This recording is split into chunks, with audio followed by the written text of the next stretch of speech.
du Congo, il y a des affrontements, il y a beaucoup de progression de Ouazalendo.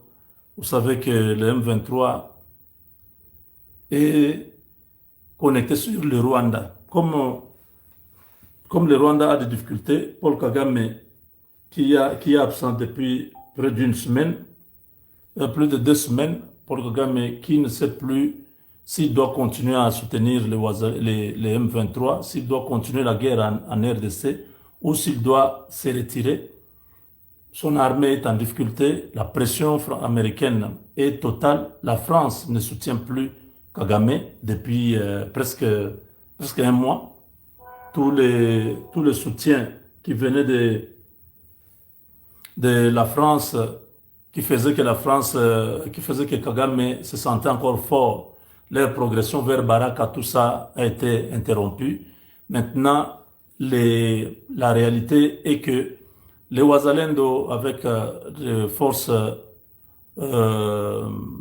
armées de la RDC, sont en train de récupérer plusieurs localités. Ils sont déjà dans le territoire de Calais.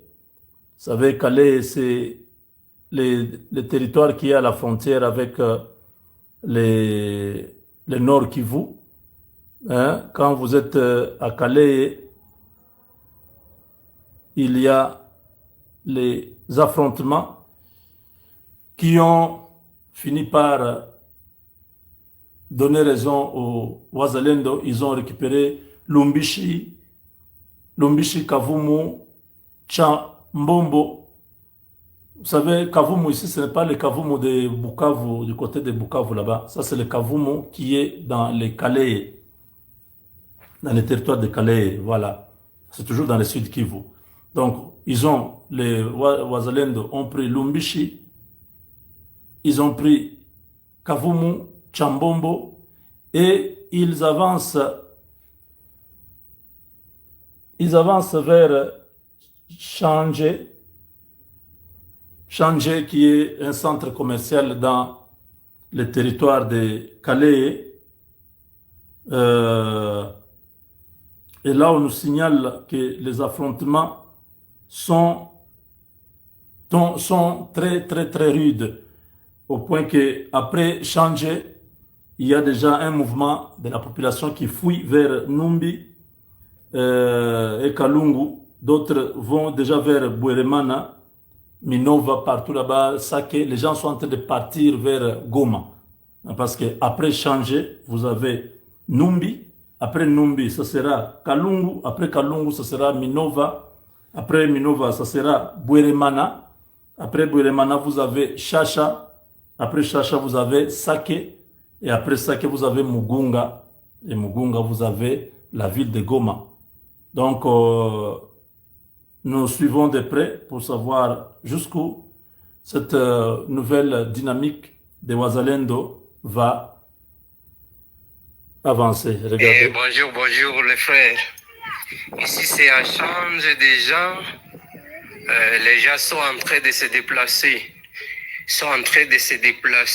Toute la population vraiment se dépouille vers les montagnes. Ici c'est à change. La population vraiment se déplace. Si vous vérifiez bien dans les chemins, dans les différents chemins, les gens sont en train déjà de se déplacer suite à l'insécurité des gens. Par des sources qui les Ouazalendo sont ici déjà proches. Sur les montagnes Plomba Changé. Ils ont récupéré Numbi, ils ont récupéré, je m'excuse, Lumbishi, Kavumu et Chambombo. Et maintenant, ils avancent. Donc, vous voyez, il y a une deuxième vidéo. Voilà.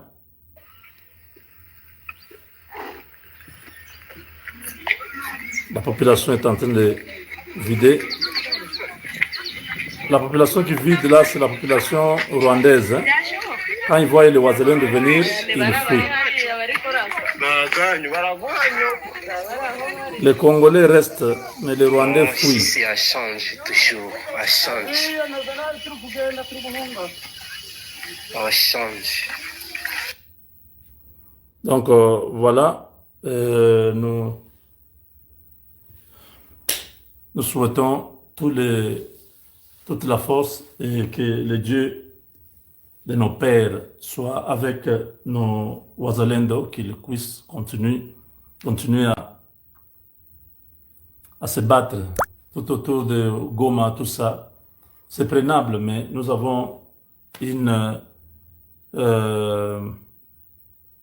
nous avons l'état-major de la RDC qui, comme vous le savez, n'a pas encore montré son efficacité, qui, pour nous, de demander leur départ et que le président de la République nous donne des nouveaux dirigeants qui peuvent faire face à cette situation. Si les Ouazalènes de seuls peuvent faire ces exploits, si, à combien plus forte raison, l'armée structurée, équipée, bien commandée, nous allons faire une guerre, une semaine c'est beaucoup, on aura fini. On aura fini avec le Rwanda. De toutes les façons, nous restons positifs. Nous nous disons, cette guerre, nous sommes presque à la fin. Kagame, il y a un chaos dans son pays actuellement. La population rwandaise se pose des questions. Ça fait 15 jours qu'ils n'ont pas vu leur président. Ils n'ont même pas vu une vidéo de leur président. Son absence commence à susciter beaucoup d'inquiétudes. Et dans l'entretemps, il y a des arrestations sur place. Celui qui est le responsable des sports au Rwanda a été arrêté. Le responsable du département je sais pas, de l'alimentation, quelque chose comme ça, a été arrêté. Il y a des arrestations actuellement au Rwanda à l'absence de Kagame. Nous avons bien expliqué, peut-être les Rwandais ne comprennent pas. Les arrestations là, c'est une diversion pour vous garder occupés à ces histoires et ne pas penser à Kagame. Mais nous le saurons. Si ce sont des vacances, ils vont rentrer. Mais si c'est une fuite vers l'exil forcé où, je sais pas, ils sont en train de négocier, où est-ce qu'ils vont s'installer, on le saura aussi, parce que les choses sont en train d'avancer très vite. Toute la région, personne ne parle encore de Kagame. Il a fait une réunion avec le fils de Museveni dernièrement. On croyait qu'il y avait quelque chose de grand, rien. Le fait que Kagame parte avec toute sa famille à l'extérieur cache un truc que personne ne connaît pas encore. Donc voilà.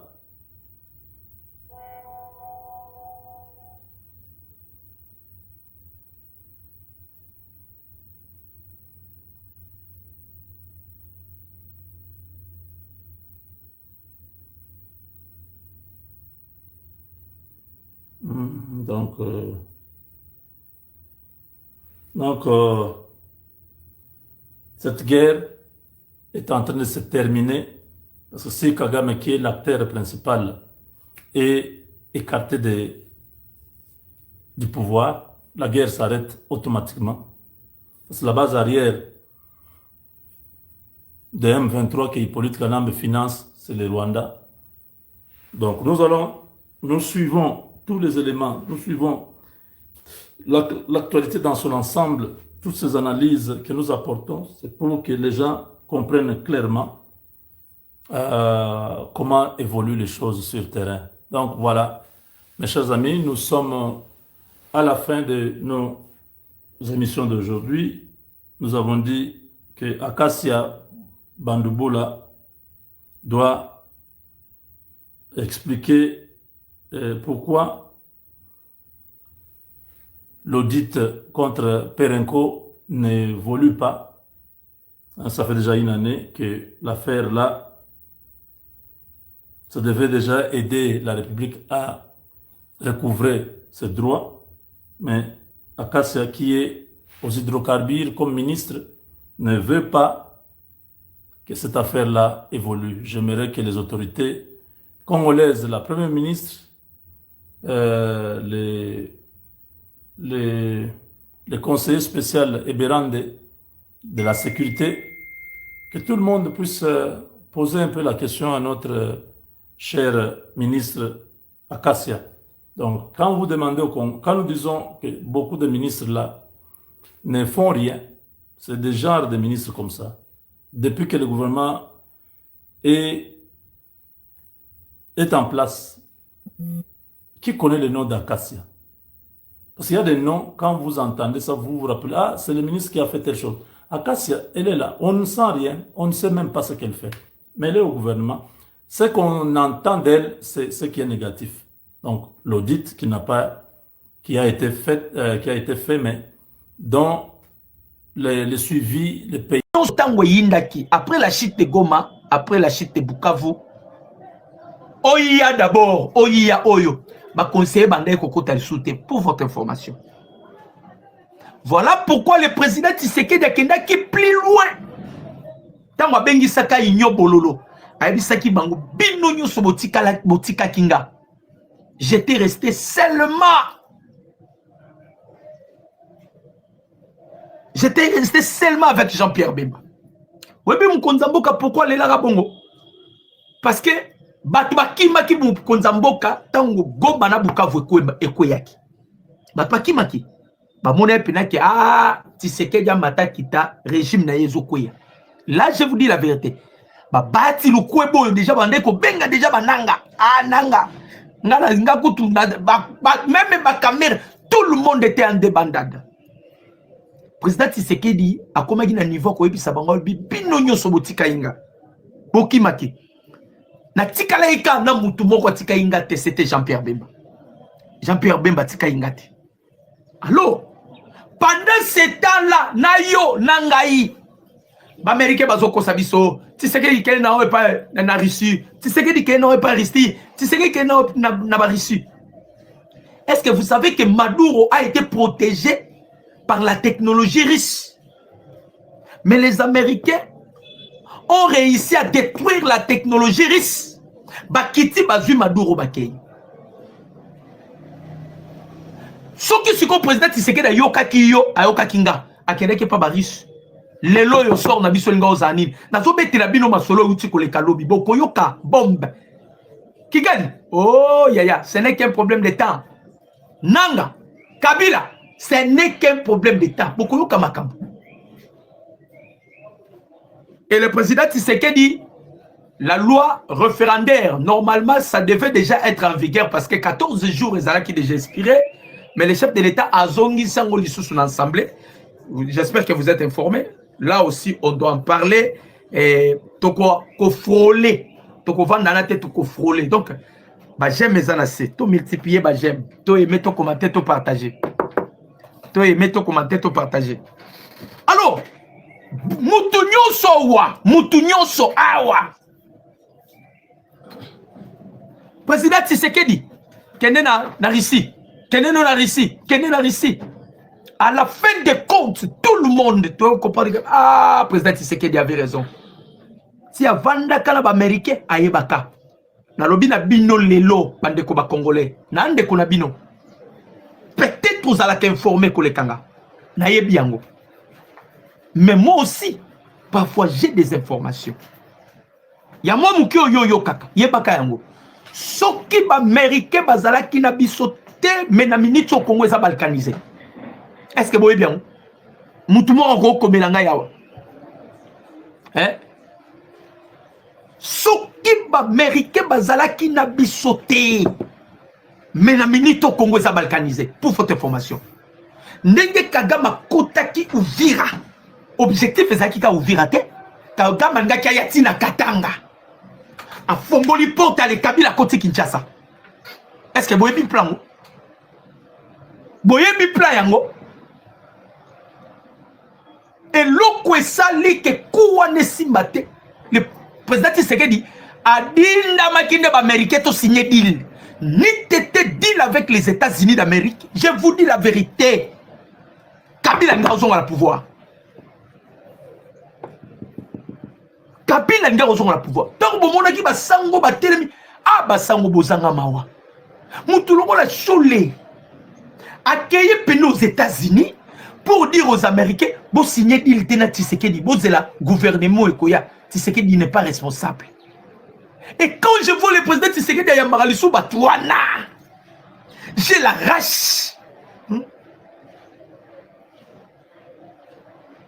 Soki ba américain bay kotaki makambo Congo te. Passage des acteurs au fond parce que l'armée a déjà infiltré. Vous voyez bien, l'armée a infiltré ma casse. Makamuna obete la bino ao. Parce que toi, ndeko Congolo za papa to maman za ozo kanga. Peut-être que vous avez vu la nomination de Gassita. Tu vas critiquer le président Tshisekedi. Tu veux parler du mal du président Tshisekedi. Au président, Nengenini, au Zabagé, au Zabagé. Christian Chiwewe, à Rwandais. Question. Christian Chiwewe, à Rwandais. Mais comment Christian Chiwewe a commandé un niveau à Kolo? Ayebisa Kabila ke ne t'en faites pas, je vais te livrer la tête de Tshisekedi. Christian Zawande, Tumba Biamunda Zarwande, Santime Zalate, et Bandekoba Congolais, le président Tshisekedi ne peut pas commettre quelque chose qui peut compromettre son pouvoir. Bon, quand son président Tshisekedi obeta, azobeta un objectif. Bandeko, je vous dis la vérité. Quand son président Tshisekedi azobeta, nekolanga vanda kimia dans la politique. Azobeta un objectif. Et puis qu'on loupete, qu'on ratete. Et qu'on loupete, qu'on ratete. Tout ce qui a sentiment bandeko ba congolais. Pacifique Masunzu. Ce sont des ennemis gérés à Paul Kagame. Que vous critiquez. Je ne suis pas venu ici pour na tombo la Gassita. Non, non. Na songi ici bino na réflexion. Christian Chiwewe. Azalaki Hutu. Azalaki Tutsi. Azalaki Nyamurenge. Il était de notre Congolais. Mais il était prêt à livrer Nani, président de la République congolais. Les officiers congolais, des corrompus. Les officiers congolais sont des corrompus. Paix seulement. Paix, Yamoukie, Ndebaza loyal. Batuloko là-bas, Johnny Luboya Kachama. Batuloko là-bas, Eddie Kapen. Hein?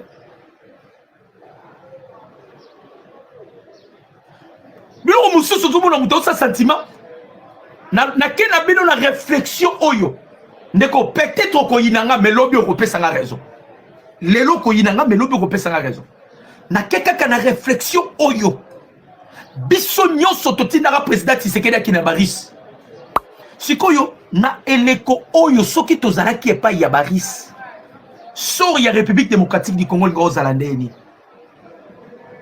Laissez le président Tshisekedi faire sa politique. Laissez le président Tshisekedi faire sa politique. Kabila est na Goma. Nazobete la bino plan Kabila est na Goma. Les Congo étaient déjà partis. Congolais yo sale forte de konanga yo za no sale forte. Les Congo étaient partis. Congo ezalaki sou ya biso te Congo komaki déjà à Kagame. Quand vous voyez Kagame quitte Rwanda pour aller se réfugier ailleurs, vous comprenez que Tshisekedi est fort. Vous comprenez que le président Tshisekedi est puissant. Vous comprenez que le président Tshisekedi a bouleversé Kagame. Kagame a commis un niveau à utiliser l'opposition. Mais le président Tshisekedi a démystifié l'opposition. Oh, président Tshisekedi, Tika président Tshisekedi azala ba cartouche. Oh na zoebi sabino eza makambu ya gauche droite te. Ezala ba cartouche mukonza mboka zobeta. Ozana armée yaka na nommé o ao. Et qu'on s'appelle piège. Yo bengote et qu'on la piège. Bon, toi, on a besoin que tout ça, tamisage dans la armée. Toi, tamisage, ça va. Yo, yakawa. Na tche chef, il y a deuxième zone de défense. Ce que quoi, tu es oh, yo kana révélé bino eloko un français outi koloba. Ah, bande konangai. Bon, yo kamakabu François outi koloba. Atie close pour que guerre ici la entre biso na Rwanda. Bon, yo kamakabu François na lobby. Bon aimer, bon commenter, bon partager. Tout aimer, tout commenter, tout partager.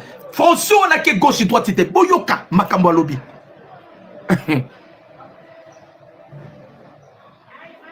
Il y a des nominations pièges.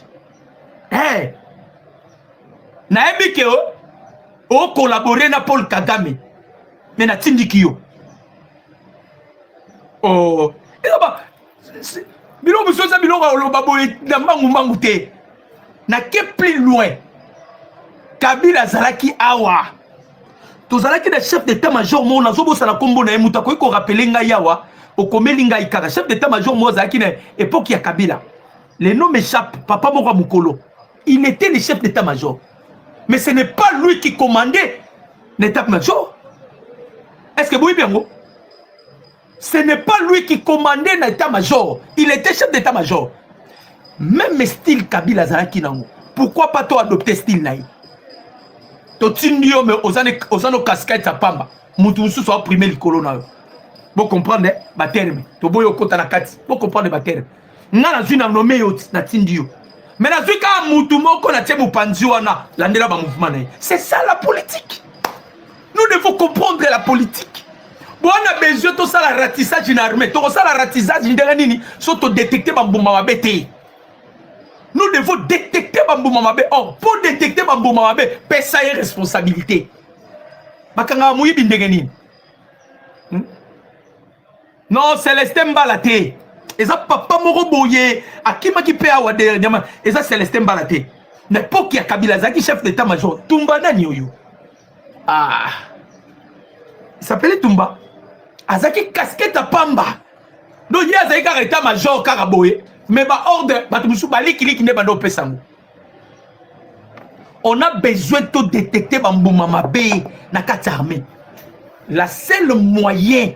Façon à kokanga bango pesa y responsabilité sera salé li responsabilité on a mabé o écarté boyo kamakabu François na lobby ah tipo yo analyse à saleza likolo boyoka a lobby boye eh général Nani Etumba général Etumba merci ah ma Etumba yewana général Etumba. Il fut chef d'état-major.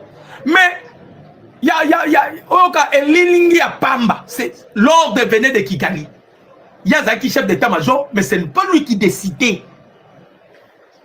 En politique, hein, il faut utiliser tous les cartouches pour affaiblir ton ennemi. Faut voyer Bayango. Yoka Makambu, un politologue, professeur belge. Makambu Lobi. Yoka. Selon les politologues et professeurs belges, Pierre qui? Verdja.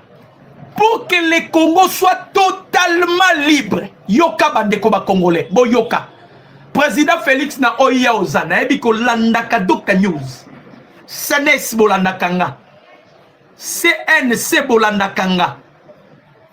Ba service de renseignement compétent Bolandakanga. Boyoka Maloba français Oyo à lobby. Nasir Soto Tiangona Misala Bitumbesili. C'est un politologue et puis professeur en Belgique. A sali réflexion, a bimisi bombe, oh eza bombe, boyo kamakamba lobby. A lobby pour que le Congo soit totalement libre. Il doit éliminer tous les généraux soupçonnés de trahison. Est-ce que Boyoki Boyoki nga France, il y a des Belges, il y a démocratie. Mais à lobby pour Congo, ils allaient libérer. Ma bessie là na Congo. Général Union, officier supérieur Union Sobokanga na soupçon. Il y a trahison. Bobo Maé.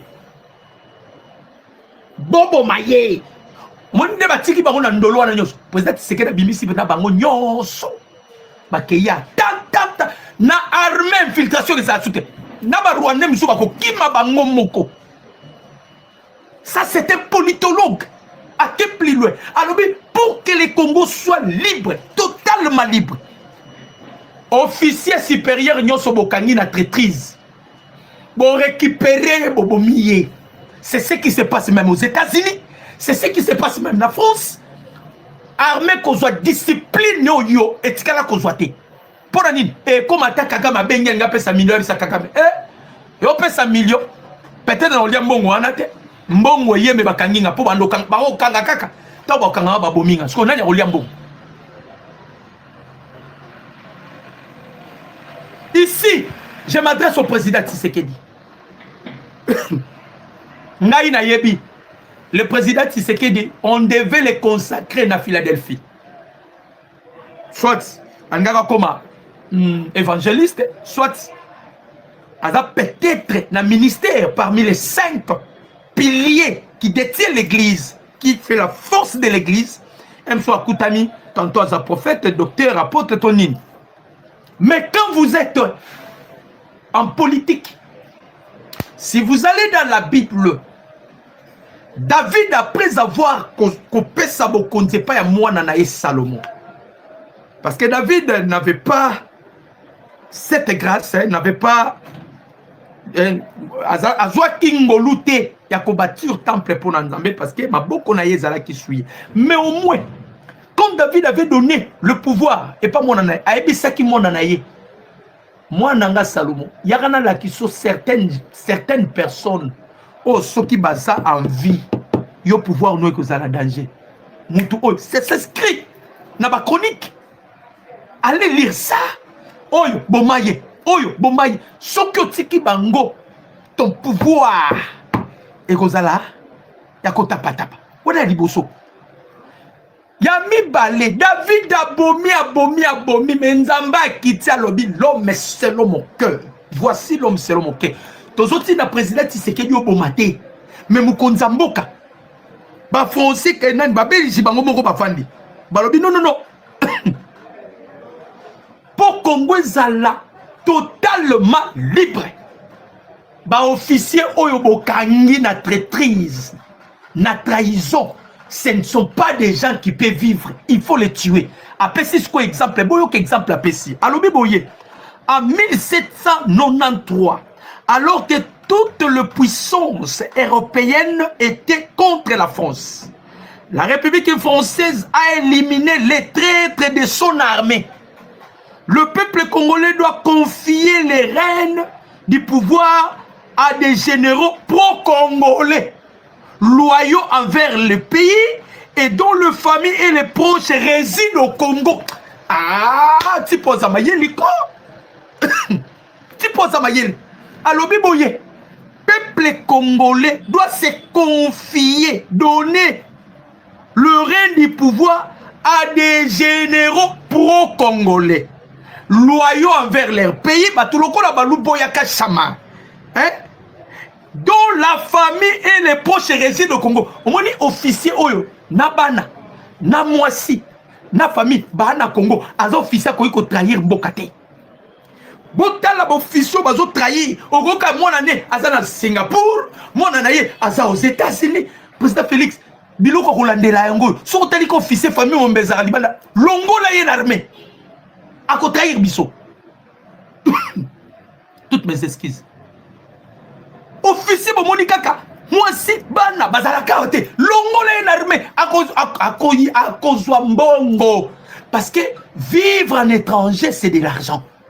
Soki bomoni ba Pierrot Louara bandimi ba koma ba communicateur ba Rwanda parce que Rwanda futaka bien baza en étranger baza na poto ba vivre vie eza passi donc avec leur communication ba sala ko attaquer Congo kaka mazo futa même c'est bino $88,000 oh futaka par mois ba Pierrot Louara na ba sekarabiso ba bike bana na ba sala ma quelle est la pamba, ils ne sont pas payés. Effectivement nous ne sommes pas payés mais c'est un devoir sacré. Nous défendons notre nation. Batukusu kutoyo. Bazwa Katata qu'on défend Mboko, mais il bouffe de l'argent inutilement à la présidence. Il bouffe de l'argent à niveau. Tala Denise di Chochoué. Ali Mongo ya présidence na niveau, vous ne pouvez pas imaginer. Aujourd'hui, Denise, Akuma Kofinga Mama, Denise Nyakero, notre distinguée première dame. Batouba Liembongo à présidence. Biso ata $1.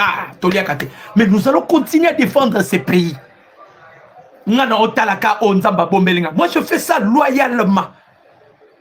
Ça, gloire au Seigneur. Je défends mon pays.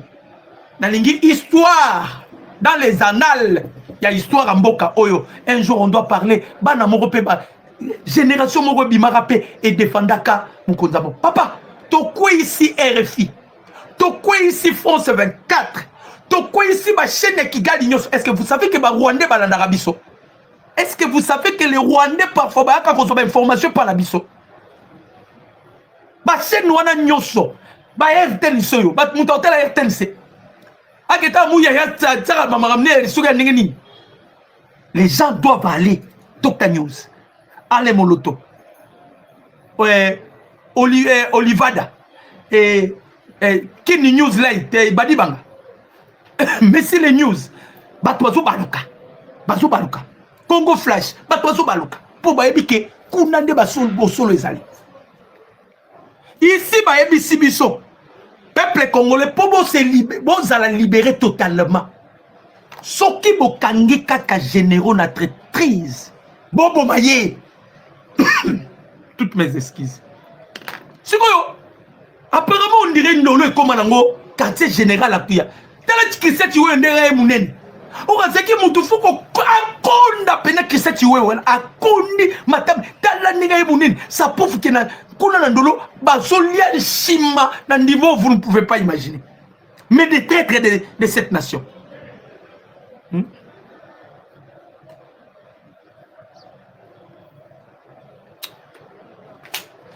Joseph Kabila aye Nagoma. Ebima Kiono, Azoya ba commerçant, Azoya na boye, Azoya na boye, Azoya na boye. Avant Kagame. Avant Kagame, avant Kagame. Akima Rwanda.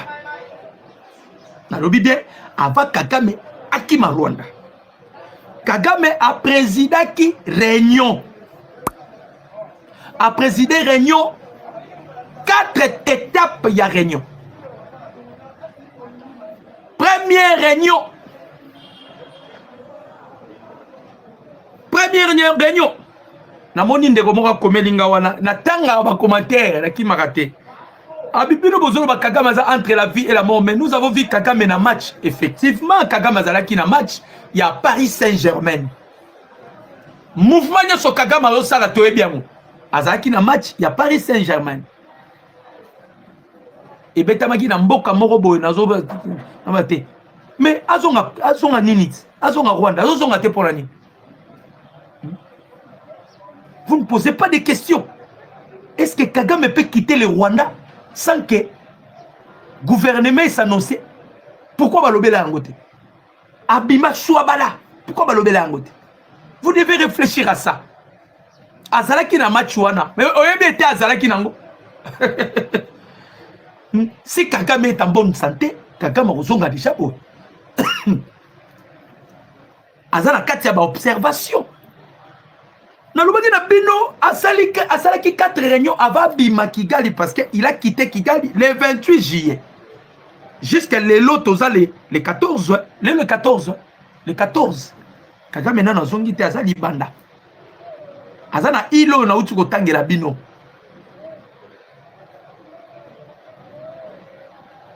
Tango salaki réunion na ye, première réunion, il a présidé ça avec Samatama o akangi lelo, auto kanga Samatama. Na Makenga. Je vous ai toujours dit liaison entre Makenga et Kagame. Kagame considère Makenga plus que Joseph Kabila. Joseph Kabila devant Kagame akoma kobima lokola traître pour votre information. Peut-être bozokango aventure. Na koyi ko ça là analyse approfondie pour comprendre que Kagame n'a plus confiance à Kabila na minute. Pour nini? Selon Kagame, Kabila ne devait pas quitter le pouvoir. Lorsque la cour, non, pas la cour, lorsque la CENI abimisaki résultat provisoire et que la cour devait maintenant certifier ou valider le résultat. Vous voyez que Kagame bengaka a beaucoup publié résultat te songa na yete. Vous voyez bien go.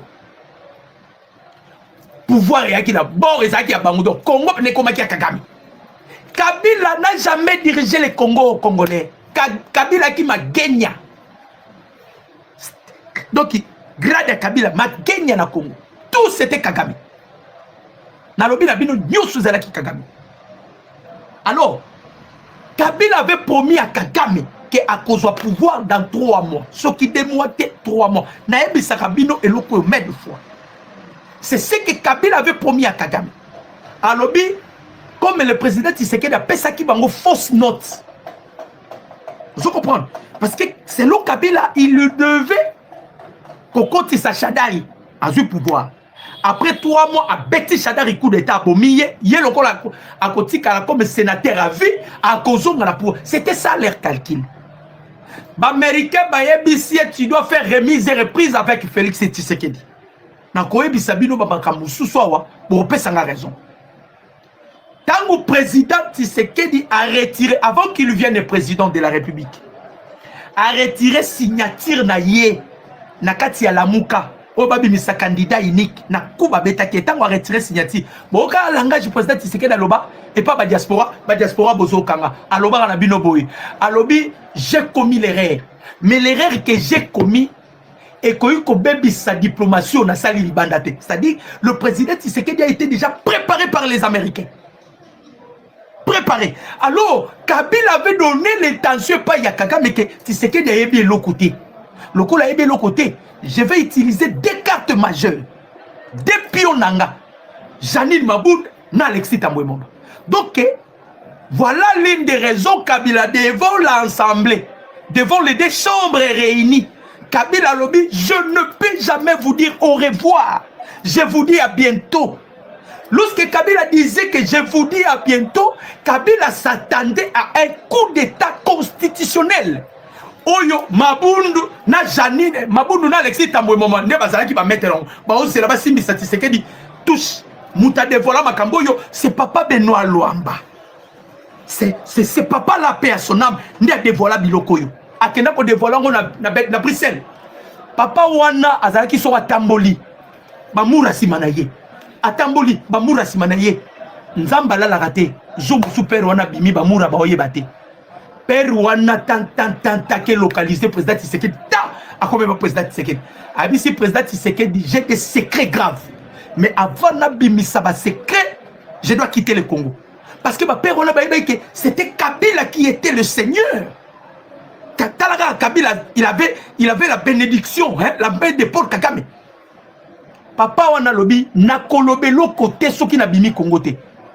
Avant na bete la yo masolo na bima Congo. Président Tshisekedi a créé voyage d'urgence. Bon que le Bruxelles. Mutu batsaki na disposition à l'andara président Tshisekedi na voyage d'urgence Kalev. Kalev ya aner. Président Tshisekedi a joué avion na Bruxelles. Papa Kabila surtout qui Benoît Luamba Alibanda Kabila Simba Moutou. Kabila Simba Moutou Benoît Luamba Alibanda. Kabila Simba Moutou. Père Wana Lobi Ezaboye. Sikoyo. Après 3 mois. D'abord 1 mois, 2 mois, 3 mois. Kagame a bengi Kabila. Oh, mais papa, yo promettait qu'il y a Tshisekedi de relongoler le pouvoir. Osez là, tiens comme bololo. Ne Kagame akoma na kanda Kabila. Aebisa Kabila jo muswabi nyonso tozo souffre, nyonso tozo sibir ezayo. Nyonso tozo mon ezayo parce que c'est toi qui as laissé le pouvoir. Abengi nani? Oyo nani? C'est qui encore? Samatama abengi nani? Na mwana ne oyo Makenga. Makengo boyokaka Makenga vie na ye mobi, il y a des maudits sur terre. Sur le temps de Makenga, Vin na ye mobima. Kobomaka ba Congolais na ba Congolais. Donc ces messieurs-là, bawazalendo soki bokutani na Makenga, bokata ye ndambu. Makenga vin na ye mobimba, rébellion na rébellion. Yenda tikala chouchou a Kagame. Kagame a koti réunion na bango, a silisi réunion na bango, a kangisa matama. C'est que a pesa qui instruit